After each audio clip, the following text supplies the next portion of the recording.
사람이 동물하고 다른 것은 여러 가지도 있겠지만은 제일 큰 차이는 제가 봤을 때는 동물은 기다린다, 사람은 서다닌다, 그런 것도 있지만은 지혜의 문제입니다. 동물은 본능이 생존 본능은 있지만은 지혜가 없습니다. 인간은 짐승에 비해서 다 열등합니다. 근데 딱 하나가 탁월한데 지혜가 탁월합니다. 이 지혜로 세상을 정복했고 만물의 영장류가 되었습니다. 그러니까 하나님께서 주신 최고의 선물이 뭐냐? 우리는 몸이라고 그러는데요. 우리가 걸음걸이가 빠릅니까? 다 열등합니다. 힘도 사자에 비해서는 아무것도 아니죠. 근데 지혜를 줬는데 마귀는 인간을 무너뜨리는데 요 지혜만 없애면 되겠구나. 그래서 지혜를 타락하게 만들었습니다. 너도 하나님처럼 될 수 있는데 선악을 알 수가 있다. 그게 이제 지혜를 타락시킨 겁니다. 지혜가 뭡니까? 하나님 인정하는 것이 지혜인데 하나님 무시하게 만들었잖아요. 그죠? 그걸 타락을 시킨 겁니다.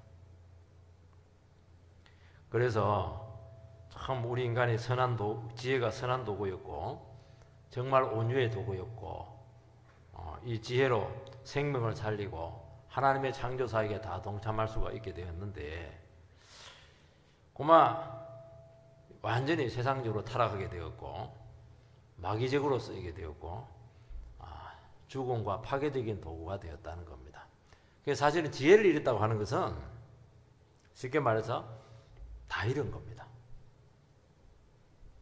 우리가 지혜의 근본이신 예수님을 믿으면서 다시 한 번 더 잃어버렸던 이 하나님의 지혜, 하늘의 지혜가 다시 우리에게 찾아오게 되었고 여기서 작동을 했습니다. 지혜가 고장이 났는데 이게 이제 지혜가 이제 움직이기 시작합니다. 이거는 어마어마한 회복입니다. 우리는 예수를 믿는 게 단순히 이 세상에 복 받고 그런 것도 있지만요. 사실은 그거하고 비교가 안 되는 게 내 속에서 하나님의 지혜가 이게 시동이 걸리고 있다는 것이죠. 생각의 지혜가 생기고 이게 생활의 지혜가 생기고 이거는 참 엄청난 것입니다. 하나님을 알고 하나님 다 지혜에 대한 문제지 않겠습니까?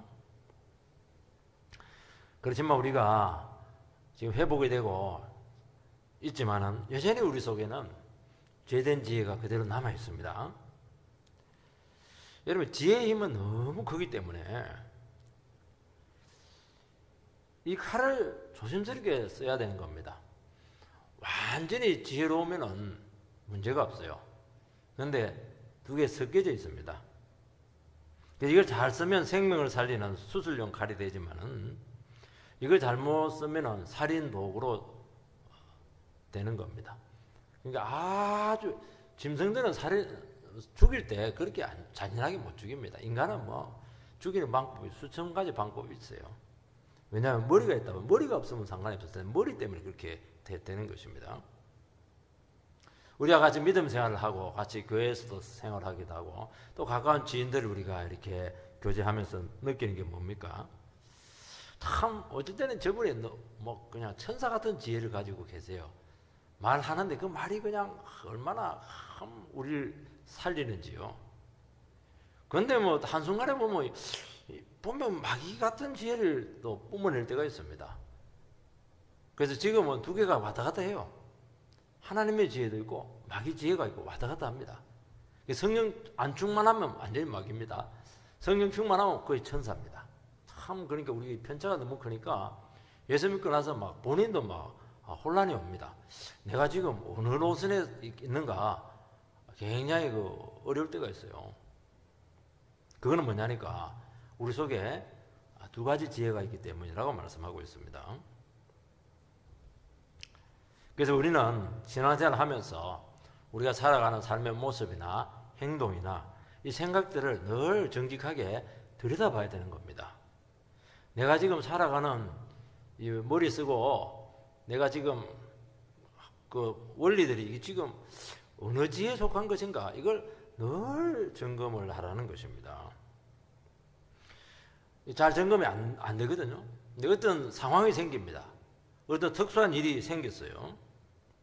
여기서 이걸 어떻게 대처하는가 하는 것을 보면서 이게 내가 지금 참된 지혜 쪽에 있다, 마귀적인 지혜 쪽에 있다 하는 것을 분별할 수가 있습니다. 문제가 딱 생겼어요. 부부간에 문제가 생겼어요. 그런데 그냥 마귀처럼 반응하고 이러면은 배우자가 그러잖아요. 마귀라고 그러잖아요. 집에 나가라고, 기도하라고. 내가 지금 하고 있는 게 이게 바람직한 동기인지, 말은 주를 위해서, 또 교회를 위해서 한다고 하는데 정말 그 깊은 속에 있는 동기가 정말 그 바른 것인지 하나님은 알고 계시거든요.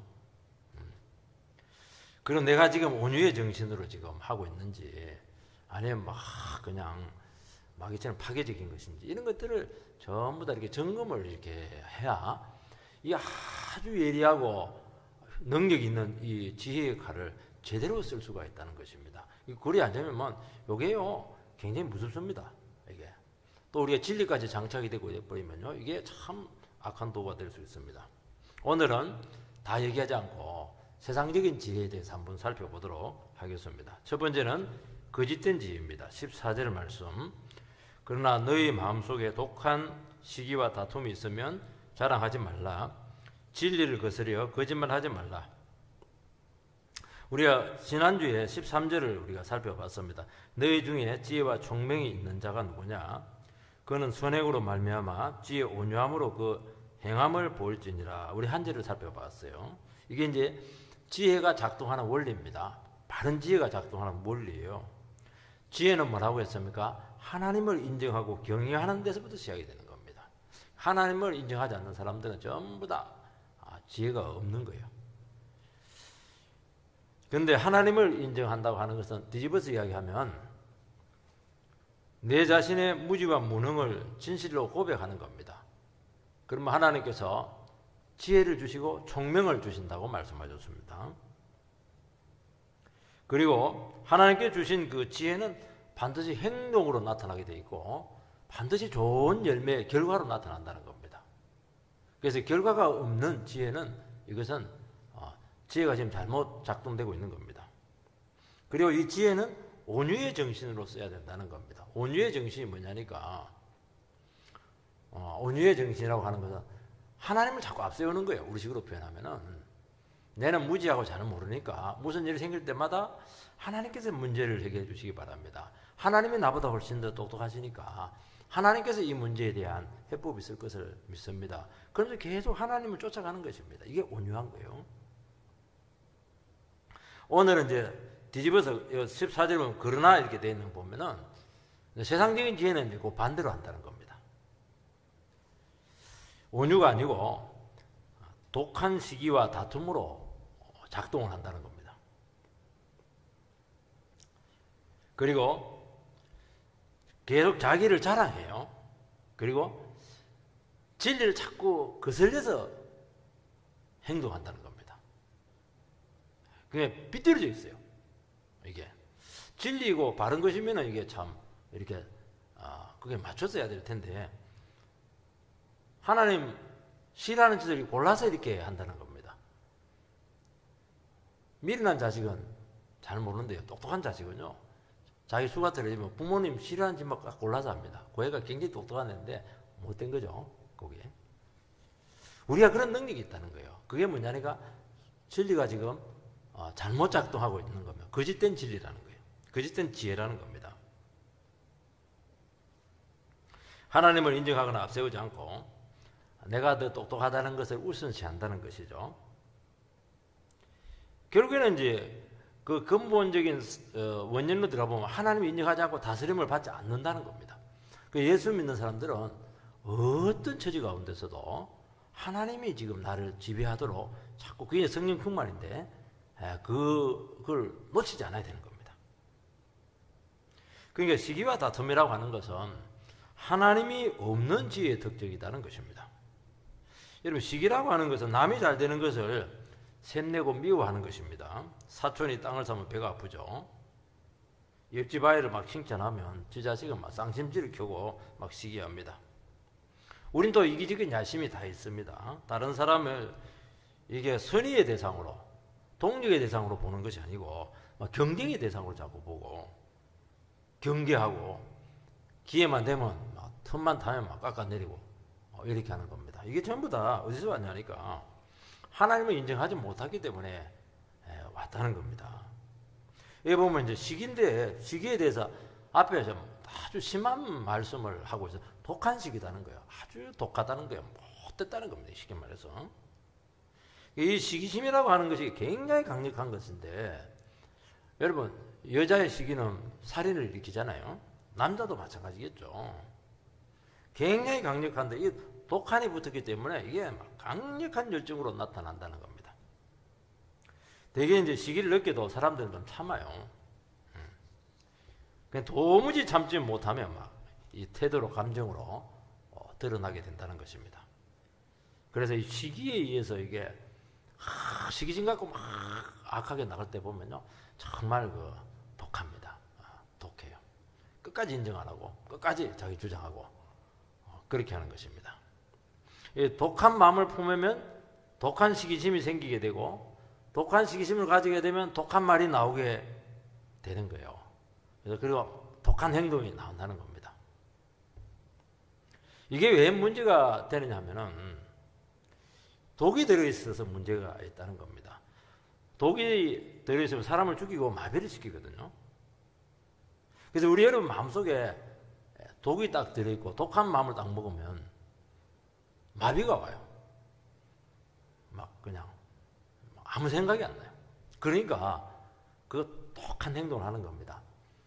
이것저것 재고 이렇게 하면 이렇게 된다, 이렇게 된다면 그렇게 행동이 안 나고 아무 생각이 안 나요.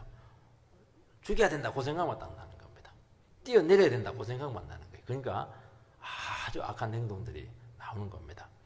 우리가 성령 충만해야 되는 이유가 왜 그러냐니까 성령 충만한 것은 하나님도 생각하고 이웃도 생각하고 미래도 생각하고 그렇게 하니까 이게 다스려지게 되는데요. 독이 딱 들어가면은 생각도 마비가 되고 모든 게 마비가 돼요. 아무 생각이 안 나요. 눈에 보이는 게 없습니다. 그래서 다른 사람을 죽이기 전에 먼저 자기 자신을 죽입니다. 인간이 뱀의 후손이지 않겠습니까? 뱀의 후손이거든요. 그러니까 뱀의 후손이라는 것은 우리는 독사에 이미 한번 물린 채 태어난 겁니다. 원죄인데요. 본성이 굉장히 독하다는 겁니다. 본성을 다스리지 못하면은 우리는 전부 다 그 독한 시기, 여기에 질투 이런 데 다 빠질 수밖에 없어요. 이게 본성입니다. 우리 애들한테 무슨 시기심을 가르쳐 줬겠어요? 질투심을 왜 가르쳐 줬습니까? 근데 둘째 놈이 태어나면은 뭐 아주 못돼요. 그렇게 사랑스러운 애가 몸만 없으면 막 콧구멍을 집어넣어 버리고 동시에 배를 밟고 넘어가 버리고 그것도 한두 번이 아니에요. 아주 지능적이에요. 안 가르쳤는데 머리가 뭐 얼마나 뛰어난지 몰라요. 괴롭히는데. 그 부모님이 가르쳤습니까? 안 가르쳤잖아요. 독을 가지고 태어났다는 거예요, 이게. 그래서 이 독을 해독을 해야 되는데 이거는 예수의 피밖에 없습니다. 여자의 후손으로 오신 예수의 피만이 이 독을 해소할 수가 있습니다.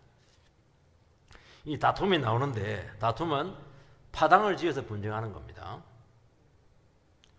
교회가 분열이 되고 시끄럽죠. 고린도 교회는 지혜가 너무 많았어요. 그리고 은사도 너무 많이 나타났습니다. 예언도 많고요. 그런데 파가 네 파입니다. 두 파만 해도 난리인데 네 파가 서로 질투하고 분쟁하니까 얼마나 시끄러웠겠습니까? 바울 사도가 막 너무 힘들게 편지한 곳이 고린도 교회입니다. 그런데 결국 그것도 들어가 보면 주도권 문제잖아요. 파당 문제거든요. 여러분 독한 시기와 다툼은 이것은 참 지혜가 아니라는 겁니다. 거짓된 지혜입니다. 독한 시기가 있고 다툼이 있고 분쟁하고 이렇게 할 때 보면은 말을 잘해요. 말이 틀립니까? 똑부러지게 이야기합니다. 근거도 있습니까? 근거도 있어요. 그리고 주님의 이름으로 성경을 인용을 해가면서 하는 겁니다. 그런데 그거는 거짓된 지혜라고 말씀하고 있습니다. 왜냐하면 그것은 말씀에서 온 것이 아니에요. 성령의 마음에서 온 것이 아니라는 거예요. 남을 누르고 앞서가려고 한다는 것입니다. 결국에는 이 시기와 다툼이라고 하는 것은 내가 너보다 낫다, 우월감에서 온 것이고, 성경적인 지혜는 반대입니다. 당신이 나보다 낫다는 거예요. 그래서 십자가 정신에서 오는 것이 성경적인 지혜라는 것입니다. 그리고 시기와 다툼은 이 탐욕에서 옵니다. 욕심이 많으면요, 그렇게 시기가 많아요. 그렇게 잘 다투어요. 욕심이 없는 사람들은요, 뭐 크게 가지는 것을 쓸지 모르겠지만 무난해요. 사람들이 그냥 뭐 주신 대로 그냥 먹고 이렇게 하는데, 유난히 욕심이 많고 유난히 탐욕이 많은 사람들을 보면 굉장히 시끄럽고 다툼이 많아요. 왜냐하면 자기 것으로 만족이 안 되는 거예요. 남의 떡이 더 커 보이고 어떻게 하는지 그걸 빼앗아야 돼요. 그러니까 막 비교하고 경쟁하게 되고 경쟁의식이 막 생기고 그렇게 하는 것입니다. 남의 것을 가지려고 하는데 누가 호락호락하게 빼앗겨요. 그러니까 굉장히 그 화가 꽉 차 있는 거예요. 내 거 빼앗기면 어떻게 됩니까? 그거는 뭐 있을 수가 없죠.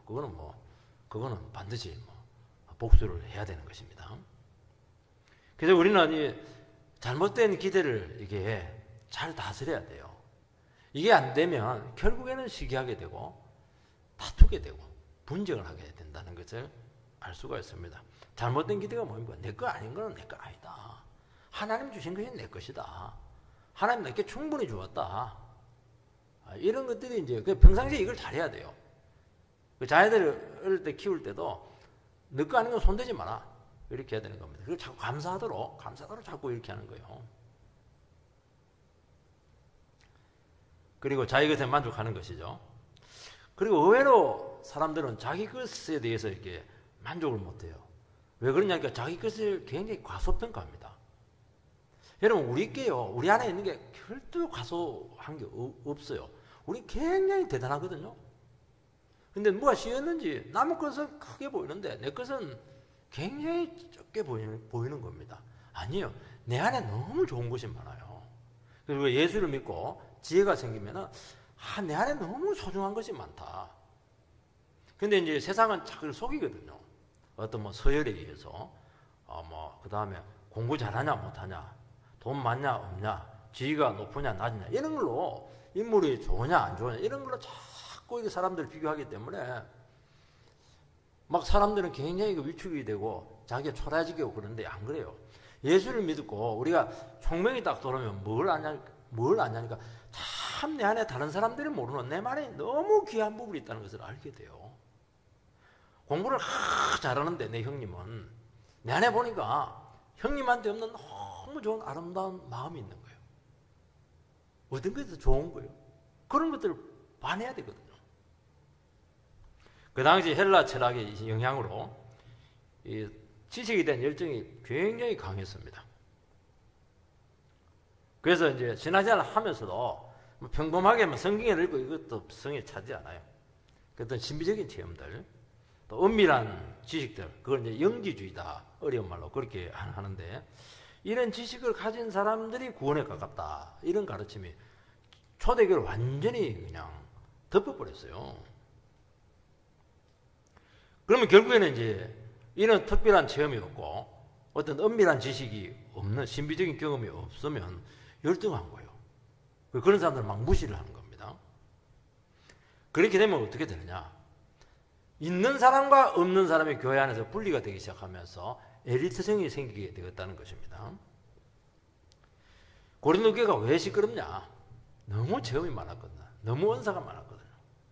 너무 지식이 넘쳤거든요. 예언이 너무 넘쳤거든요. 그걸 가지고 하나님께서 그런 것을 주시는 것은 교회가 부족하기 때문에 그걸 가지고 교회를 잘 아름답게 세우는 거예요. 찬양의 은사가 있으면 찬양을 통해서 막 다른 사람들을 섬겨줘야죠. 그러면 따라 부르기도 좋잖아요. 확실히 은사가 있는 사람들이 하면은 능력이 많이 나타나요. 음치들이 아무리 이렇게 해도요, 감동이 안 돼요. 근데 막 음악성 있는 사람들이 하면 평범한 노래인데도 감동이 막 일어나요. 그 귀한 은사잖아요. 그걸 자랑을 하면 안 되는데, 무시를 하면 안 되는데, 그거는 하나님께서 이 교회를 섬기도록, 다른 영혼들을 섬기도록 주신 너무 귀한 은사다. 겸손해 버리면 되는데 안 그런 거예요. 자꾸 자랑을 한 거예요. 방언도 막 자기가 먼저 자꾸 해버려 이렇게 하니까 질서가 없어지게 된 겁니다. 왜? 내 방언이 더 세니까. 그렇게 나간 겁니다. 그 영적 세계에서 시기와 다툼은 세상적인 세계에서 시기와 다툼하고 비교가 안 됩니다. 이거는 뭐 훨씬 강하고 교묘한 거예요. 여기는. 세상은 돈이 많냐 적냐 이런 걸로 막 하거든요. 키가 크냐 적으냐. 근데 영적인 세계는 그렇지가 않아요. 훨씬 더 강력합니다. 이게. 하나님의 말씀은 차별을 두지 않습니다. 참된 크리스찬인가 하는 것은 이제 점검을 해요. 구원받았나 안 받았나 이런 것들은 예리하게 점검을 하는데 절대로 계층을 만들지 않습니다. 오래 믿은 사람이나 늦게 믿은 사람이나 그리스도 안에서는 다 똑같아요. 헬라인이나 야만이나 똑같다는 거예요. 그래서 영혼의 외적 차이나 영적 경험으로 차별하지 않습니다. 그 복음이라고 하는 것은 어렵지 않아요. 너무 평범해. 누구나 알아들을 수가 있어요. 그런데도 굉장히 깊이가 있어요. 저는 그게 너무 놀라운 것 같아요. 너무 깊이 있고 인간의 깊은 본질을 다 다스리는데도 불구하고 어려운 말 하나도 안 써요. 그러니까 지혜인가 봐요. 이게 하나님의 지혜죠. 이거는 막 머리면 지가 날 정도로 했는데도 이해가 안 된다. 그것은 복음이 좀 잘못된 거예요. 그렇게 될 수가 없어요. 복음은 명확한 거예요. 근데 쉬워요. 근데 굉장히 깊이가 있어요. 이게. 그리고 이 하나님의 말씀은요, 내면의 쓴뿌리와 상처를 치료하고 이 분노를 잘 다스립니다. 그리고 은혜 받을수록 자기 자신을 자꾸 보기 때문에 자기 자신의 재성과 부족을 점점 더 많이 느끼는 것입니다. 신앙이 약한 사람들은 거의 재성을 잘 못 느껴요. 거짓말한 거, 침 뱉은 것 정도죠. 내 속에 일어나는 마음의 변화를 통해서 오는 그 하나님을 거역하는 이런 것들. 바울 사도처럼 나는 죄인의 괴수라고 이런 말이 잘 안 나와요. 처음에 믿은 사람들은 문제는 있지만 그래도 괜찮다 이렇게 하는데요. 진짜 하나님을 알고 하나님 만나고 주님의 거룩하심 앞에 사로잡힌 사람들은요. 정말 하나님 앞에 고개를 들 수 없는 사람이라는 것을 진실로 인정을 하는 것입니다. 그게 지혜라는 거예요.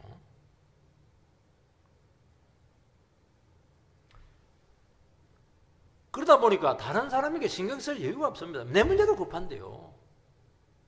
내 지금 상황이 더 다급한데 어떻게 다른 사람에게 미주알 고주알 이렇게 할 수가 있겠습니까? 이 자랑하지 말라. 진리를 거스려 거짓말하지 말라.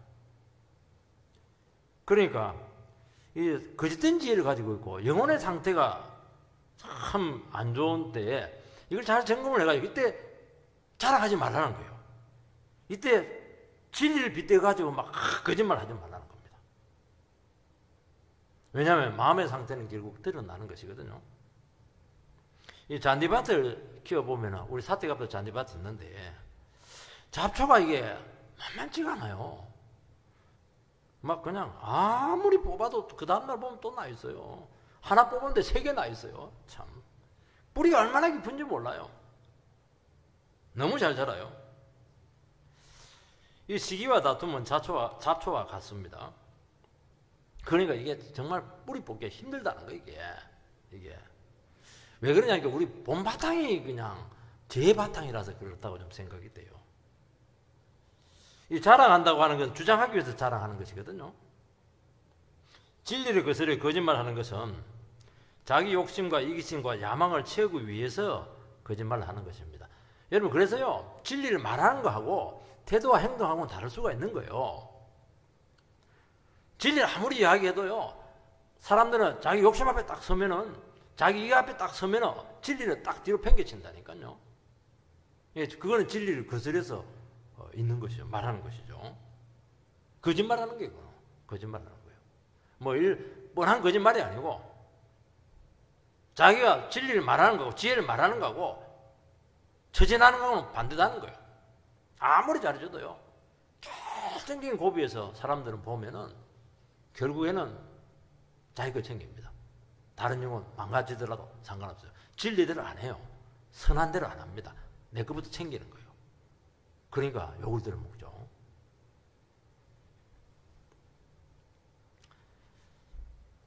여러분 심령이 진리로 다스려지지 않으면 세상 지혜가 영혼을 지배하게 된다는 것입니다. 또 아는 것은 많아요. 말도 잘하고 막 똑부러집니다. 근데 그걸 가지고 영혼을 죽인다는 것입니다. 그래서 우리는 평상시에 하나님 앞에서 우리의 마음의 밭을, 어떤 분은 이게 마음의 정원이다 이렇게 하는데, 마음의 정원을 자꾸 갖고 와야 된다는 겁니다. 여러분 정원 그거 한 달만 내도 보세요. 완전히 야산으로 바뀌어버려요. 그러면 날마다 그냥 약쳐 주고 풀 뽑고 가위 잘라주고 이렇게 해야 돼요. 가지치기 해주고. 그래야 볼만해요. 그러니까 이 우리 마음의 밭이라고 하는 것은 이거는 야산이 되는 것은 금방이거든요. 날이면 날마다 그냥 새벽 기도하고 성경 읽고 기도하고 잘라주고 십자가 앞에서 긋고 이거 잘 갖고 와야 된다는 거예요. 마음의 밭은. 쟁기로 갈아엎고 돌 뽑아내고 그리고 막 가시들 빼내고 이렇게 해야 된다는 겁니다. 그리고 하나님의 말씀은 우리로 하여금 큰 비전을 가지게 합니다. 그래서 세상적인 사소한 것에 대해서 이렇게 그게 소중하지 않아요. 왜 사람들이 왜 시기하고 싸우냐 하니까 이게 너무 중요하기 때문에 그렇게 하거든요. 시시한 거, 여러분 돌멩이 가지고 서로 가지려고 싸웁니까? 아니잖아요. 금덩이니까 싸우잖아요, 이게. 그런데 우리 하나님 말씀이라고 하는 아주 보물을 가지게 되면, 하나님 비전을 딱 가지게 되면 이런 것들이 크게 안 다가와요. 그러니까 시기 안 해요. 다투지 않아요. 아이고, 그것도 좋은 거라고. 그것도 한 방법이라고. 축복한다고 축복해 주죠. 축복해. 왜냐하면 나는 너무 귀한 것이 있으니까. 난 하나님 말씀이라고는, 하나님 나라 비전이라고는 아주 강력한 것이 있기 때문에 이거는 어느 과가 바꿀 수가 없거든요. 그러니까 시기할 이유가 없는 거예요. 다툴 이유가 없는 거예요. 얼마든지 인정해 주죠. 축복해 주죠. 주님은 다 동기를 아신다는 거예요. 그래서 잘못된 거 있으면 어떻게 하든 회개를 이렇게 하시기 바랍니다. 두 번째는 이 거짓된 지혜의 그 출처가 나옵니다. 15절을 읽어보면, 이러한 지혜는 위로부터 내려온 것이 아니요 땅 위의 것이요 정욕의 것이요 귀신의 것이니, 거짓 지혜는 지옥에서 온 것이라는 겁니다. 마귀가 하는 것입니다. 하나님의 지혜는 완전하고 순수해요. 선해요. 그런데 그 마귀가 그걸 변질을 시켰습니다. 마귀의 특징은 뭐냐? 하나님께서 만들어 놓으신 아름다운 것들을 전부 다 변질시켜 가지고 야산으로 만들고, 그것도 부족해서 자기 소유로 삼아서 영원히 지배해서 망가뜨리는 게 이게 이제 마귀의 특기입니다. 그래서 이 세상에는 순수한 것이 하나도 없게 되었어요. 조금 순수한 게 남아있는데 반드시 그게 보면 불순한 것들이 다 포함되어 있는 순수함이에요. 그래서 인간의 지혜로 하나님을 부정합니다. 얼마나 관찰력이 뛰어나요? 그 관찰에서 어떻게 합니까? 하나님 없다는 것을 이렇게 믿지 못하게 믿게 만든다는 거예요. 하나님 존재를 못 믿게 하는 것입니다. 얼마나 추리력이 뛰어납니까? 그러면서 하나님을 믿지 말아야 될 이유를 막 계속 만들어내는 겁니다. 그리고 인간이 만들어낸 그 축적된 지식을 가지고 막 스스로 대단하다고 그렇게 교만을 하게 된다는 것입니다. 그래서 차별을 딱 시키는 거예요. 권력은 하나님께 주신 것이고 중립적이에요. 마귀는 이 권력을 마법으로 만듭니다. 그래서 자기가 사람을 죽였다 살렸다 하는 겁니다. 권력은 약한 자들을 이렇게 도와줘서 정상적인 삶을 살아가도록 하기 위한 것이고, 질서를 세우도록 하기 위해서 주신 것이거든요. 근데 그걸 갖고 칼을 휘두르는 거예요. 그래서 우리 그렇지 않아야 된다고 하는 것은, 이 하나님께서 주신 성경적인 지혜를 통해서 그 권력, 잘못된 권력을 제대로 위치로 돌아가게 해야 된다는 겁니다. 잘못된 지혜, 잘못된 물질, 잘못된 권력을 제자리로 돌려놓는 것이 뭐냐? 이게 우리의 임무다는 것이에요. 그래서 믿는 사람들도 공부를 많이 해야 됩니다. 많은 지식을 습득해야 돼요. 왜냐하면 확실히 좀 아는 것이 있어야 도와줄 수가 있습니다. 이게 무조건 믿습니다 이렇게 한다고 되는 게 없거든요. 뭘 알아야 돼요. 심리도 좀 알아야 되고, 뭐 정치도 좀 알아야 되고. 그래서 사리를 분별하고 깨닫는 지혜로 그것을 잘 쓰라는 거예요. 이게. 그래서 공부를 하더라도 자세가 참 중요합니다. 정욕적으로 하지 말고 하나님 안에서 하나님을 경외하면서 그렇게 하면은 하나님께서 이렇게 아름답게 만들어 놓으셨구나. 그래서 하나님 막 찬양을 해요. 그러면서 학문이 제대로 된 학문이 되고 이 겸손한 학문이 되는 것입니다. 그래서 학자들이나 이런 사람들 반드시 예수를 믿어야 돼요. 그래야 그 지식이 온전한 지식이 된다는 거예요. 그것을 말씀하고 있는 것입니다. 그리고 공부를 하면 할수록 특징이 뭡니까?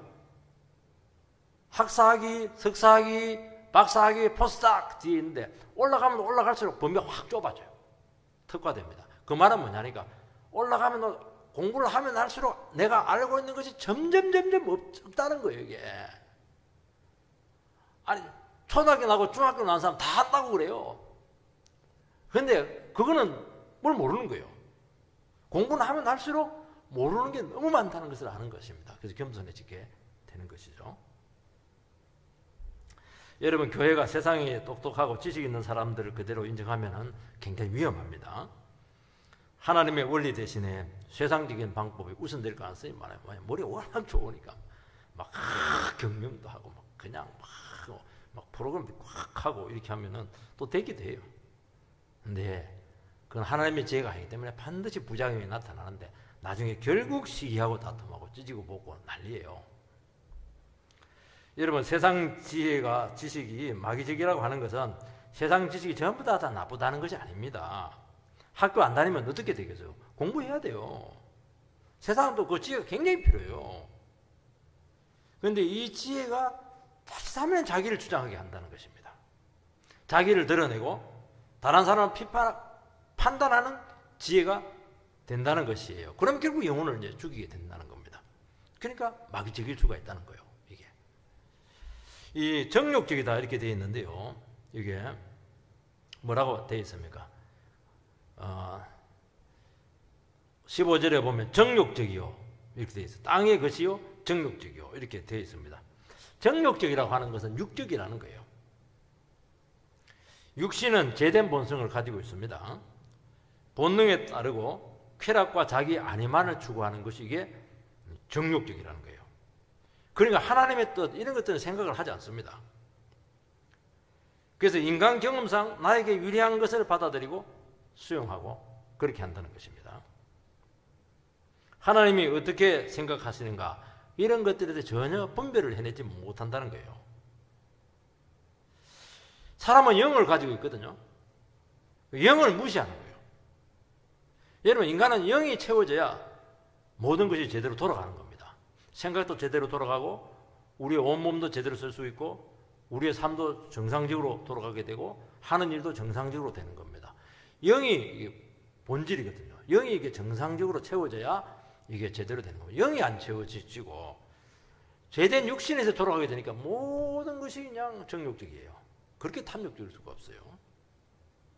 그러니까 영을 무시하기 때문에 그렇게 열심히 살고 열심히 자기를 추구했는데 전혀 만족이 없어요. 사람은 그것 갖고 만족할 수가 없거든요. 늘 허기져 있는 거예요. 계속 마치 그냥 중독된 사람처럼 막 일중독, 무슨 중독 다 빠져버려요.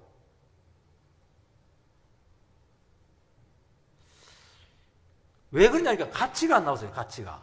사람들이 만족스러운 거 정말 가치가 있다. 영원한 것이다. 그러면 만족스럽거든요. 근데 아무리 해봐도 가치가 안 나오는 거예요. 사람들이 뭐합니까? 너 그렇게 열심히 살았는데 네 잘 먹고 잘 사는 거 아니야? 그 말 하거든요. 본인도 안 하요. 그거. 그럼 다른 대안이냐? 없어요. 영원한 가치를 보지 못하기 때문이죠. 그게 땅의 것입니다. 세상 것을 쫓게 하고 세상 가치가 따르는 것이고 영원한 가치를 보지 못하는 것입니다. 하늘의 지혜는 뭐냐? 너무 놀라워요. 영원한 것을 보게 해요. 진짜 가치 있는 것을 보게 하는 겁니다. 딱 우리는 접촉하기만 하면 그 가치를 알거든요. 그냥 눈이 멀어버리잖아요. 바울 사도 같은 경우에 세상 초등 학문이다, 막 세상 학문을 그렇게 해버리고 막 똥이다, 막 그렇게 막 배설물로 여긴다.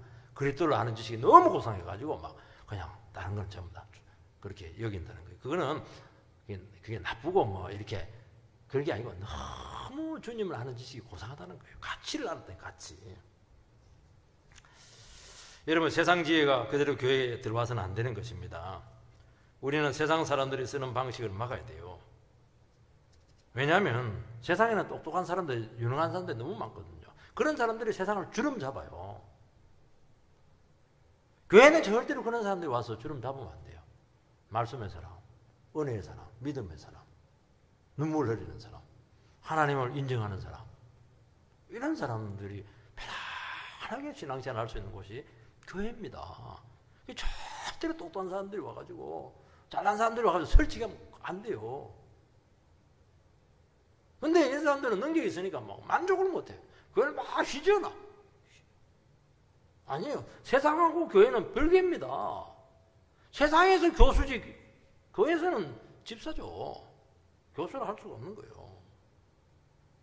그걸 허용을 하면 약한 영혼들이 너무 좌절을 많이 느끼게 된다는 것입니다. 우리는 세상적인 것이 필요할 때가 있습니다. 믿는 사람들의 판단이 너무나 주관적일 때가 참 많아요.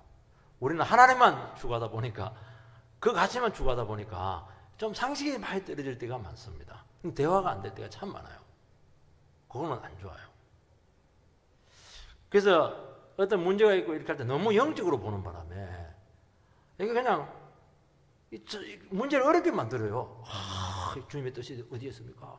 죄입니까? 죄가 아닙니까? 이렇게 자꾸 이런 식으로 거룩의 관점을 자꾸 이렇게 하니까 중립적인 것이 참 많거든요. 상식으로 봐가지고 딱 이렇게 분별을 하면 이게 문제를 쉽게 풀 수가 있는데, 이걸 영해를 하는 바람에, 여러분요, 성경도요, 상식으로 많이 풀어야 돼요. 믿음이라고 하는 것은 상식을 배제하지 않습니다. 상식의 끝에도 믿음이 작동하는 거예요. 상식이 반드시 전제되어 있는 거예요, 이거. 이성이 전제되어 있는 것입니다. 아브라함이 아들 바치라. 이렇게 했는데 막 머리를 확 써줘. 머리를 많이 씁니다. 그래도 어떻게 하냐니까, 막 죽은 자도 주님 살리겠지. 이거는 믿음이잖아요. 고민을 많이 하는 거예요. 죽음에 대해서. 이런 것을 많이 하는 겁니다. 그거는 상식이에요. 거기서 한 번 점프하잖아요.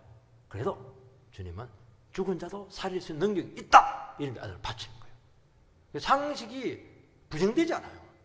그런데 예수 믿는 분들 중에서 의외로 비상식적인 이런 분들이 너무 많아요. 부담되죠. 공부를 해야 돼요.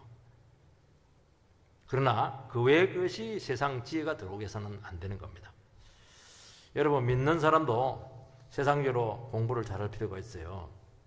왜냐하면 너무 주관적인 확신에 빠질 가능성이 많습니다. 그리고 이걸 세상을 알아야 돼요. 세상 공부를 하고 지혜를 가지고 있어야 다른 사람에게 자기 자신을 표현하고 설득을 하고 또 이유를 제시할 수 있는, 논리적으로 이야기할 수 있는 그런 능력을 개발해야 되는 겁니다. 왜냐하면 세상에 가려면 세상의 언어를 써야 되고 세상의 논리를 써야 돼요. 세상을 알아야 된다는 거예요. 그리고 건전한 판단과 인격을 위해서라도 필요한 겁니다. 세상 사람들이 봐도 너무 이상해. 예수 믿는 사람들이. 그것도 이상한 거예요. 진짜 하나님의 지혜로 무장되어 있는 분들은요, 교회에서도 인정을 받지만 세상에서 참 사람이 됐다. 너무 그게 같이 오는 겁니다, 이게. 세상 학문은 사람을 경쟁적이고 우쭐하게 만들죠. 그러니까 필요 이상으로 좌절감을 가져갈 가능성이 참 많습니다. 오늘 우리 시간 주님 안에서 정말 참된 지혜로 서게 되기를 바라고요. 교회는 성경이 준 원리로 이끌어야 된다는 것입니다. 16절 말씀을 읽어보면 시기와 다툼이 있는 곳에는 혼란과 모든 악한 일이 있습니다. 때로는 시기와 다툼이 필요할 때가 있습니다. 많은 기독교 진리가 논쟁을 통해서 정리가 되었습니다. 그러나 온유함 없이 시기와 다툼은 이렇게 분열과 혼란을 가져온다는 것입니다. 이 초대교회 보면은 구제 문제로 히브리파, 헬라파 교인 사이에 이제 분열이 일어나게 되었어요. 그래서 구제에 빠졌던 그 헬라파 과부들을 위해서 헬라파 집사들만 세워서 갈등을 수습합니다. 그리고 사도들은 기도와 말씀에 전무한다 이렇게 말씀하고 있어요. 그러면서 문제가 해결이 돼요. 목회를 해보면 교회가 작을 때는 담임 목사가 다 해야 돼요. 관리 집사도 해야 되고, 행정도 해야 되고, 막 그냥 다 해야, 신방도 해야 돼, 다 해야 돼, 설교도 해야 돼, 다 해야 돼, 기도도 해야 되고. 이제 커지면은 이걸 이제 위임을 해줘. 어쩔 수가 없어요. 그래서 목회 본연의 위치로 돌아가는 거예요. 갑자기 3,000명, 5,000명이 막 불어버리니까 사도들이 막 사람들 케어하러 다닌다고 막 시간 다 뽑아버리니까 설교가 약해져 버렸어요. 기도 약해져 버렸어요. 그러니까 막 사단의 시험이 와버렸잖아요. 그러니까 문제를 제대로 본 것이죠. 근데 더 큰 문제, 이런 것들 이렇게 처리하면 돼요. 근데 더 큰 문제는 뭐냐? 헬라 사상이 들어와가지고 기독론에 문제가 생긴 거예요. 그리스도의 본질에 대해서 이게 문제가 생긴 거예요. 이거는 이단 논쟁이 돼가지고 이거는 수습이 안 돼요. 이거는 처리를 해야 되는 거예요. 여러분, 우리는 분쟁과 의견 차이가 있을 때 무조건 엎드려서 기도하고 겸손을 되찾아야 됩니다. 똑같이 하나님 사랑하고 진리를 붙들면서 우린 자칫하면 작은 것을 가지고 이렇게 처리하면 되잖아요. 구제에 좀 빠졌으면 그 사람들 좀 보강시켜주면 되는 거잖아요. 또 더 기도해주면 되는 거거든요. 근데 마치 그것이 막 큰 문제가 있는 것처럼 막 그냥 심한 상처를 주고받을 수가 있다는 겁니다. 그러면 뭐냐? 성자도 없고 패자도 없고 전부 다 피해자입니다. 그 안에서 분쟁이 나면 전부 다 피해자입니다. 물어보세요. 저는 전부 다. 그래서 어떻게 됐어요? 아유, 싸우는 바람에 내가 뭐 피해자죠. 이겼는데 피해자예요. 그 얘기 다 합니다. 기독교를 좀 더 융통성 있게 만들기 위해서 복음을 변질시키면은 이런 갈등과 다툼이 일어나게 되는데, 문제가 딱 터지면 수습이 안 되는 게 문제라는 거예요. 이거는 정말 하나님의 놀라운 지혜로 딱 풀어내야 되는데, 이 지혜가 없으니까 문제가 터지면 이게 막 범벅이 돼가지고 별것 아닌데 이게 막 완전히 그냥 교회를 말아먹어버려요. 그러니까 여러분들께서 하나님 말씀으로 철저히 지혜로 무장되지 않으면 이 오류에 반드시 넘어지는 거예요. 별것 아닌데 막 그렇게 만들어버리는 거예요. 이게 불을 붙여버려요. 아무것도 아닌데. 그리고 회복이 안 됩니다. 정욕적이고 마귀적인 지식이잖아요. 그래서 우리는 철저히 성경적인 신앙으로 돌아가야 될 줄 주의 이름으로 축복합니다.